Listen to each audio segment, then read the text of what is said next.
Yeah, good morning. In the past, we didn't think about that. We don't think about that. It's just playing the next game. So all the good results are consequence from something, not just for the. We don't compete here to break the records, need do something similar. So we just try to winning games, play good and winning games. Why do you think your side has gone from being so inconsistent at the start of the season, and you explained why that would be the case and how you thought that might continue, to hitting this run of form where it just feels as though no one can beat you? Certainly that's what Carlo Ancelotti seemed to think on Wednesday. I don't know, because I would have no the reason why we would have been more consistent in the beginning of the season where we were not consistent. So even I can tell you a theory that the results in the football games will go in the night in the next weeks. So no, I don't know. We try to take decisions every game. It depends of the opponent, the squad that we have, the balance of the team and the locker room for many reasons. So I don't know. I mean, do you analyse things like that? Are the team running further? Are they passing better? Is there a reason? Sorry? Do you analyse situations like that? Are the team running more? Are they passing better? Are they being in more advanced attacking areas? It just seems amazing, really. Well, in football, you have to run, but the problem is running the right moment. So it's not run for run. If not, we will do another sport. Of course, you have to run, but in the right moment, the right tempo. Because if you run earlier, you close the space. If you run late, you don't arrive. So we have to run in the right moment, but especially you have to move as quick as possible our ball to create the spaces for our people up front. Thank you, Simon. Next, we'll go to Jamie Weir. Hi, Jamie. Good afternoon, Pep. I just wanted to ask you about your relationship with Mikel Arteta. Do you consider him a close friend? Do you talk often? And when they were struggling earlier in the season, did you sort of help him through that period at all? No, he doesn't need help. He's more than well prepared to get help for me. So, of course, he's an important person of my life, especially when we were in a lot of contact in our period here in Manchester, and everything is going well for me. He make me happy.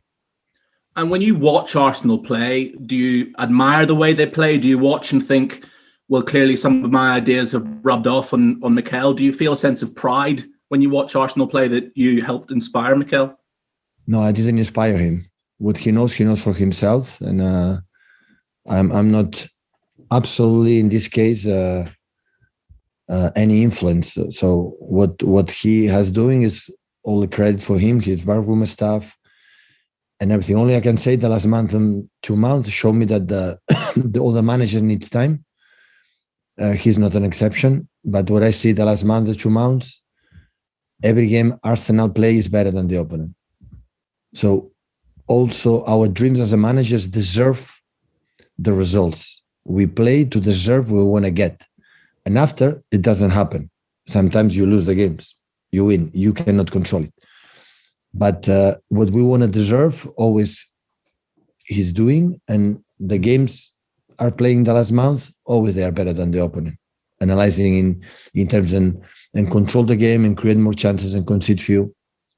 And tomorrow we'll have an incredible performance, really good, to play as much good as possible with the ball and run a lot in the right tempo to get the ball, because they have an exceptional build-up already.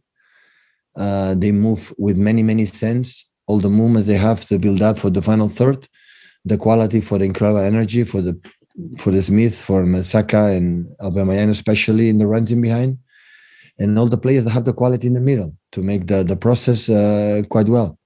So that's why we'll be already in the present, and we'll be in the early future a real contender to fight for the titles. Do you really think you haven't influenced him at all, or are you just being a bit modest? I didn't have influence. So I learned a lot of him, and maybe I working together. We with all my assistant coaches since the beginning. I speak a lot with them, and the people believe that what I say is this is what happened. So, and I listen a lot since Barcelona and Manchester and Bayern Munich with Dome, and here with the guys I had with Dome, with Mikel, with Juanma, with Rodo. So I listen, and most of the times we take a decision together, and most of the time I took decision by the influence from Mikel. I don't know the influence I had to him. He has to answer this. So only I can say we work together. We work. I work really well with him, and now he's doing his career for himself. I'm going to go to Steve Wyeth next. I don't have any raised hands, guys. So if there's anyone else before the embargo, then please use that function. Steve. Hi there, Pep. What did you make of Carlo Ancelotti's assessment that you're almost impossible to play against following the game in midweek? Does that give you satisfaction coming from someone with the experience of coaching great teams and facing many great teams as well? I appreciate it, but I'm not agree with Carlo. Absolutely, I'm not agree. So we can lose, and the opponents are good, and we try to do better than them every single game. This is only the target. I love Carlo. Is an incredible inspiration for me as a manager for many things, but I'm not agree with him. He was obviously very impressed with the way that you played. What is giving you great satisfaction about your team's performances at the moment on this remarkable run they're on? There's in every game we play to achieve something, not to keep something. So now if we want to be closer to arrive at the end of the games, being with a chance to win the Premier League, we have to continue. So how many points we have in advantage for Leicester and United? It's 10 points. How many points to play? 42. When that's happened, many things can happen. I'm going to explain you something. So 10 days ago, 11 days ago, 10 days ago before the game against Everton, we play in Anfield. We were 7 points in front. Okay? Losing that game, we have been with 4. 10 games later, we are 16 points in front of Liverpool. So that means that in just 10 days can change absolutely everything. We could be at 4 and we have 16. So that's why the best is be calm. Let's focus in the next game. Don't listen much about the people say about the team. Of course, we are so proud what we have done so far, but we are in February, in the middle of February. The springtime is still not here, and you win the titles in the summertime. So that's why still we have a lot of games and a lot of tough moments to fight and a good moments to enjoy. Thank you, Steve. And next we go to Simon Bashkowski. Hi, Pep. Just checking, is Ilkay available for Sunday, and how are Kevin and Nathan? Any other injury issues? Nathan has come back to training on the pitch, alone still, but he's closer to come back with us. And Gundo trade just part of the training session today. We'll see tomorrow how does he feels, and the rest are fit. Thanks. Thank you, Simon. Dom Farrell. With Ilkay injured in midweek, Phil Foden played in midfield, which is where he's played a lot of his career, but this year he's been playing in the front three a lot. Do you think he'll be a midfielder in the long term, or does his performances on the wings this season change that? He can play in both positions. I said many times, he's so young. And Phil needs just to for the age, and he will get it, he will improve it for the timing to play inside. When you play as a winger, you have to play in one tempo, in one timing, and one rhythm. And when you play in the middle, you have to play in another one. And when he will get this balance, he will be 10 times more extraordinary player that he can right now be.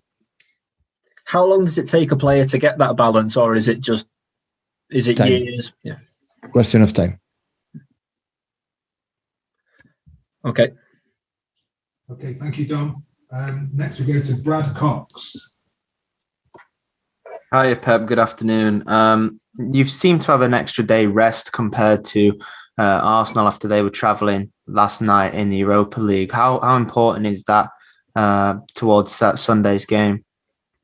They will be so fired. They will be physical ready, and I'm pretty sure they will go and compete like the best performance Arsenal can have. Sometimes for the schedule, and we know better than the other team for the last years. Like we arrive in the last stages for most older competitions. I know perfectly that sometimes you have one more day rest, sometimes you have one less day. So they will be on top. And you've got a good record against Arsenal. Your last 10 games, you've only lost once. Why do you think that is against Arsenal? It seems to be that you always do very well. It's the past. Nothing counts on Sunday. Last question for the embargo, guys. So Sundays, if you can start to use the raise hand function for your section. We'll go to Luke Edwards for the last question for the embargo. Hi, Luke. Hi. Good afternoon, Pep. You will have seen, I presume you've seen Wilfried Zaha's comments about taking the knee, and Crystal Palace apparently are having discussions today about whether to continue. Is that something, discussions that you're having at Manchester City, or are you happy for that gesture to continue, that important gesture to continue? We are not going to resolve the problem just on the knee before the whistle, the start of the game. But it's a gesture, and you have to do more of that. So I'm not absolutely bothered, completely the opposite. And when everyone in his own life is what we have to do to eradicate it in our personal life through the education for the schools and everything we can do better and better, and more gestures and more actions and more punishments. Is the only way to eradicate it, but especially for the new generations in the school, and the nice messages. And this gesture is a message for the little boys in the schools, when the equality with everyone is the same. Thank you.